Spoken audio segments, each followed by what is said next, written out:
সেই কখন দুখানা রুটি আর একটুখানি আলুর তরকারি খেয়েছিলেন। কে জানে কত বেলা হয়েছে, বয়স হয়েছে, বেলা ঠাউর করতে পারেন না। খিদের চোটে পেটে যেন আগুন জ্বলছে, কিন্তু তাকে এখনও কেউ খেতে দিল না। গতকাল তো মনে হচ্ছে বড় ছেলে খেতে দিয়েছিল, আজ কি তবে মেজো ছেলের পালা? নিশ্চিত হতে পারেন না ননিবালা। ছোট্ট উঠানটা ঘিরে 3 দিকে 3টি দোচালা বাড়ি, বড়, মেজো আর ছোটর। তিনি থাকেন ছোট ছেলের সাথে, যদিও সে বাড়িতে কখন থাকে মনে করতে পারেন না। কোন ভোরে উঠে বেরিয়ে যায়, ফেরে অনেক রাতে। কোথায় যেন ড্রাইভারের কাজ করে। সে বাড়ি থাকলে মায়ের দিকে নজর দিতে পারে, নইলে সারা সপ্তাহ মাকে দেখার সময় কই তার? খিদের জ্বালা সহ্য করতে না পেরে ননিবালা বিছানায় শুয়ে থেকেই হাঁক পাড়ার চেষ্টা করেন। এ বাড়ির সবাই কি মরে গেছে গো? খিদেই যে চোখে অন্ধকার দেখছি, কেউ কি খেতে দিবেনি? মেজবউ মন দিয়ে মাংস কষাচ্ছিল। শাশুড়ির বিলাপ কানে যেতেই তেলে বেগুনে জ্বলে উঠল। ভালো করে নড়তে চড়তে পারে না, তবু বুড়ির গলার জোর দেখো। যেই মাংসের গন্ধ নাকে গেছে অমনি হাঁক পাড়তে লেগেছে। সব দাঁত নড়ে গেছে, তবু মাংস চেবোনো চাই। খুন্তি দিয়ে কড়াইতে ঘটাং ঘটাং আওয়াজ তুলে মাংস কষাতে থাকে সে। কারোর সাড়া না পেয়ে ননিবালা আবার চেঁচান, কই গো, আমারে খেতে দাও। মাংসের গন্ধে তার প্রাণ আনচান করে। গরম ভাত আর মাংসের ঝোলের কথা ভেবে জিভ জলে ভরে যায়। সুড়ুত করে জিভের জল টেনে নেন। নড়ে যাওয়া দাঁতে মাংস চিবুতে পারেন না, তবু খেতেই ইচ্ছে হয়। মেজবউ গজগজ করে, বয়সের গাছ পাথর নেই, তবু নোলা যায় না। বাপের জন্মে এমন দেখিনি বাপু। ননিবালার চেঁচানো বন্ধ হয় না। সবাই কি একসাথে কালা হয়ে গিয়েছে? বলছি যে খিদে পেয়েছে, খেতে দিবেনি। বড় বউ সবে ছেলেদের খেতে দিয়েছে।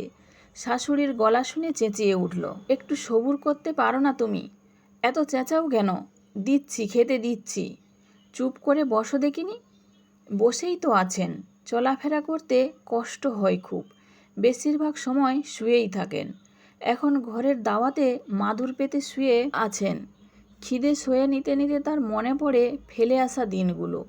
স্বামীর রোজগার খুব বেশি না হলেও খাওয়া দাওয়ার অভাব ছিল না। হঠাৎ দুদিনের জ্বরে মানুষটা চলে যেতে অথই জোরে পড়েছিলেন 3 ছেলেকে নিয়ে। স্বামীর সঞ্চয় কিছু ছিল না। সে এক কষ্টের দিন গেছে। কোনো দিন খাওয়া জুটেছে, কোনো দিন না। কতদিন ছেলেদের খেতে দিয়ে নিজে না খেয়ে থেকেছেন। ধীরে ধীরে ছেলেরা বড় হলো, রোজগার করতে শুরু করলো। সুখের দিনগুলো ফিরে এলো আবার। বড় বৌমা আর মেজ বৌমাকে নিয়ে এলেন ঘরে। ভালোই ছিলেন, কিন্তু ধীরে ধীরে শরীর জবাব দিচ্ছিল। আগের মতো কাজকর্ম করতে পারতেন না। তারপর তো চলাফেরা করতেই কত কষ্ট। বউয়েরাও মুখ ফিরিয়ে নিল অকেজো অসুস্থ শাশুড়ির থেকে। বড় বউ খাবার নিয়ে এসেছে। থালাটা ঠক করে নামিয়ে রেখে মুখ ঝামটা দিতে ভোলে না সে। এত খিদে পায় কেন তোমার? পেট নাকি জ্বালা? বুঝি না বাপু। নাও এখন খেয়ে উদ্ধার করো। অপমান সহ্য হয় না ননিবালার। তিনিও মুখ চালান, আমার ছেলের রোজগার আমি খাবো, তাতে তোর এত কথা কিসের? ছেলের রোজগার দেখাচ্ছ? বয়স হলে কি হবে, বুদ্ধি তো দেখছি 16 আনা। শাশুড়ি আর বউয়ের কলহ শুরু হয়ে যায়। ছেলে যথারীতি বউয়ের পক্ষ নেয়। মা, যত বয়স হচ্ছে তুমি ছেলে মানুষ হচ্ছ।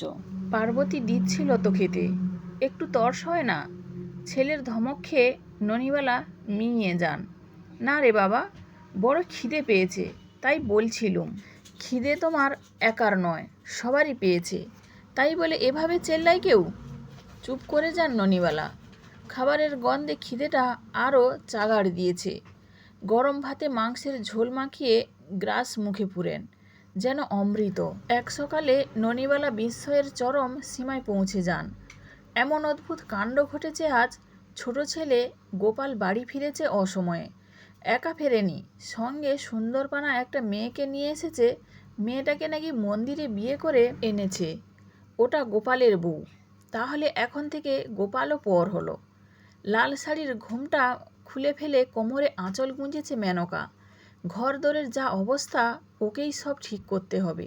বড় দুই যা ভাসুরেরা একবার দেখা দিয়ে নিজেদের ঘরে সেই যে ঢুকেছেন, আর এদিক পানে আসেননি। বুড়ি শাশুড়ি এখনও বিহল চোখে দাওয়ায় বসে আছেন। ছেলে না বলে বিয়ে করে ফেলেছে, এটা হজম করতে পারছেন না হয়তো। হুট করে বিয়েটা না করে উপায়ও ছিল না। 10 ক্লাস পাস করে ঘরে বসেছিল অনেক দিন। কিছু টাকার লোভে ইদানিং মামা আর মামিমা উঠে পড়ে লেগেছিলেন এক দোজবরে বিয়ে দিতে। গোপাল সময় মতো উদ্ধার না করলে মেনকার কপালে অশেষ দুঃখ লেখা ছিল। গোপালের সঙ্গে ওর পরিচয় বছর 2 ধরে। ভর দুপুরবেলা, মাথার উপরে চড়া রোদ, এর মধ্যেই মেনকা সব ঝাড় দিয়ে পরিষ্কার করে নিল। ঘরের বিছানাপত্রে কেমন গন্ধ, বহুদিন ধোয়া হয়নি বোধহয়। সব বের করে রোদে দিল। আপাতত রোদ পাক, কাল থেকে কাঁচা ধোয়ার কাজে লাগবে। কাজ করতে করতে হঠাৎ কানে এলো কথা কাটাকাটির আওয়াজ। কি হয়েছে দেখতে গিয়ে মেনকার চোখ কপালে। বুড়ি শাশুড়ি লাঠি ভর দিয়ে উঠোনে কুঁজো হয়ে দাঁড়িয়ে আছেন। মেজোজা চেঁচাচ্ছে, ছেলে বউ নিয়ে এসেছে, তবু খাবার কথা ঠিক মনে আছে। এত খিদে কোথা থেকে আসে বাবু কে জানে। পৃথিবী একদিকে তো খিদে আর একদিকে। বলছি এখনও রান্না হয়নি আমার, হলে তো খেতে দেব। তোর ছেলেরা খাচ্ছে, আমি দেখতে পেয়েছি।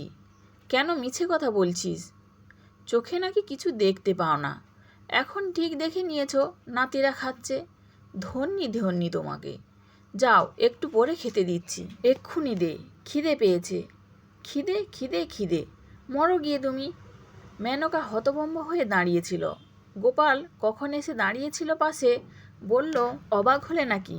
এ তো নিত্যদিনের ঘটনা। বড়দার মেজদা পালা করে মাকে খাওয়ায়, তাও কত অবহেলায়। একটু মায়ের যত্ন করে না ওরা।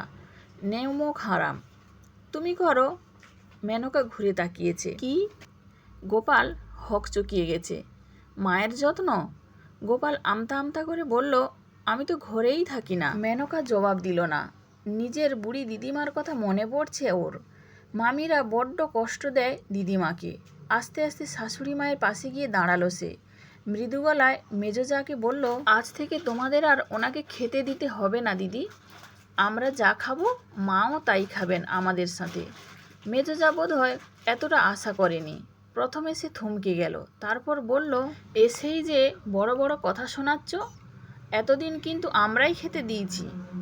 এতদিন দিয়েছ, আজ থেকে আর দিতে হবে না। আমরাও দেখব কতদিন তোমার দরদ থাকে। মেনকা কথা না বাড়িয়ে শাশুড়ি মায়ের হাত ধরে টেনে নিয়ে এসে ঘরের দাওয়ায় বসিয়ে দিল। একটু বসো, আমি রান্না করব, তাই খাবে তুমি। ননিবালা অবাক হয়ে তাকিয়ে থাকেন সুন্দরপানা মেয়েটির দিকে। ও রান্না করে খাওয়াবে? বিশ্বাস হয় না তার। মেনকা গোপালকে তাড়া দিল, বাজার করে নিয়ে এসো শিগগির। চাল, ডাল আর আলু, পেঁয়াজ আনলেই হবে। আজকের দিনটা খিচুড়ি করে নিই, কাল থেকে ভালো করে রান্না করব। একটু হেসে শাশুড়ি মায়ের দিকে তাকালো সে। কি গো মা, আজ খিচুড়ি খেলে চলবে তো? ননিবালা ফেল ফেল করে তাকিয়ে থাকেন। কতদিন পর এত মায়া ভরা গলায় কথা বলছে কেউ। আজ থেকে তবে খিদে নিয়ে আর ভাবতে হবে না। ছেলেদের ভাগের মা তার এক মেয়েকে জড়িয়ে ধরে শেষ বয়সের অবলম্বন খুঁজে নিতে চায় আকুল হয়ে।